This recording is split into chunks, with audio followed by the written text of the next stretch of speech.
Pour créer cette collection, on a bénéficié d'une opportunité certaine. C'était une collaboration très étroite avec le conseil départemental du Puy-de-Dôme sur le projet de mise en valeur du site de Gergovie. Alors c'est important qu'il y ait une collection en archéologie à l'UCA parce que le patrimoine archéologique de la région était très peu valorisé au niveau scientifique. Il n'y avait pas de publication de la recherche qui se faisait sur ce patrimoine. Donc c'était important de combler ce vide. Créer une collection, c'est transcrire visuellement tout ce que l'auteur veut nous dire. Comme les niveaux de lecture étaient importants, la solution que j'ai trouvée pour mettre tout ça en page, c'est de diviser chaque page en 5 colonnes qui ont la même taille à chaque fois, et en plus de ça, rajouter une double colonne. Alors, la collection Terra Mater a été l'occasion pour les presses de renforcer des partenariats.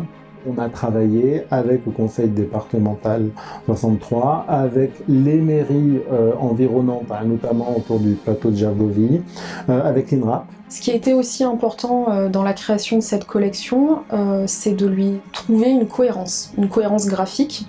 Et ça part de la création des couvertures. Cette collection est ouverte à tous les travaux archéologiques, à la publication de tous les travaux archéologiques menés en France métropolitaine ou d'outre-mer d'ailleurs. Donc il s'agit d'une collection scientifique réellement, c'est-à-dire un comité de lecture où chaque volume est relu par des experts. C'est un projet qui est à la base un projet scientifique, mais dont la diffusion va au-delà, un petit peu au-delà du cercle restreint des archéologues pour le lecteur ordinaire, qui n'est pas spécialiste académique de ces questions.